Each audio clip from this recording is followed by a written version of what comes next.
Imagine becoming a billionaire, not by launching a cosmetics brand, not by building a fashion empire, but simply by doing what you love, writing songs and performing them.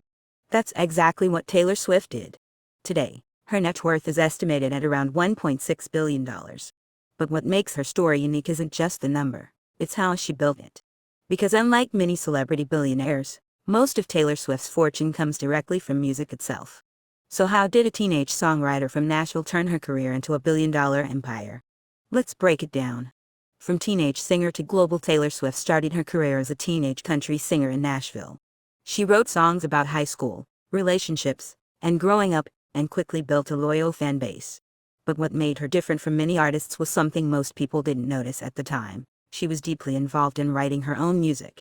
That meant something extremely important in the music industry: ownership of intellectual property. As her albums grew more successful, the value of her songwriting and publishing rights grew with them. Over time, those songs would become one of the most valuable assets in modern music. The moment everything changed in 2019, something happened that could have seriously damaged her career. The master recordings of her first 6 albums were sold to another company.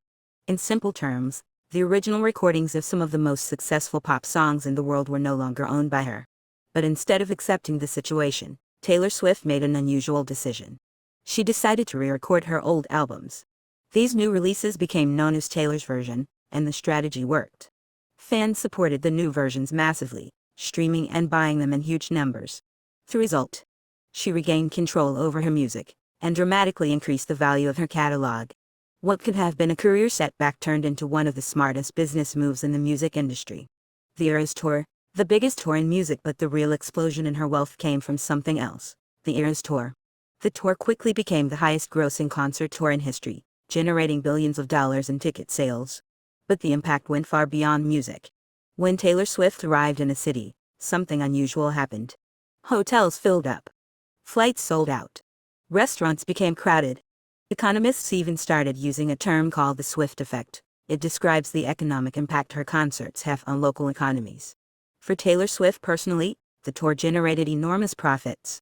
And because she plays a major role in producing and organizing her tours, she captures a large share of the revenue. But ticket sales were only the beginning. Turning concerts into a multi-billion-every show in the Eras Tour created multiple streams of income.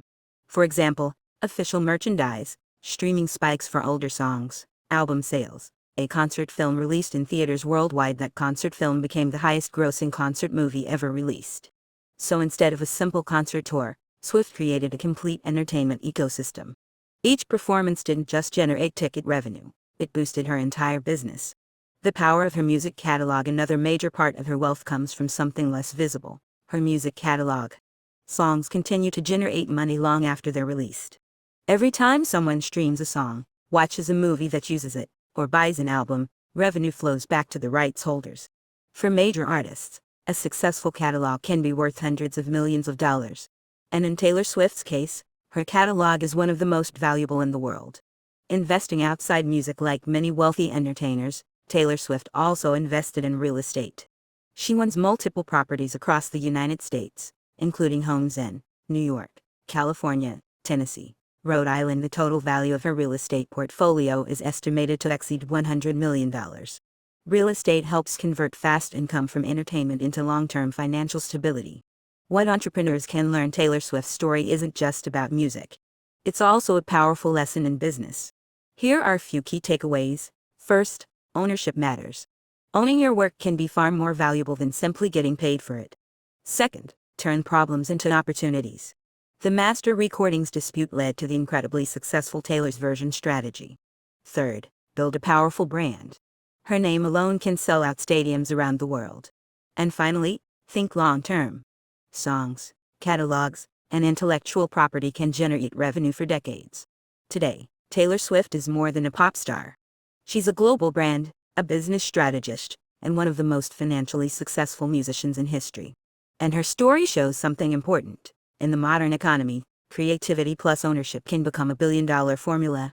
If you enjoyed this breakdown of the business behind music, make sure to subscribe for more videos about business, technology, and the stories behind modern empires. And let me know in the comments, which artist do you think could become the next billionaire in music?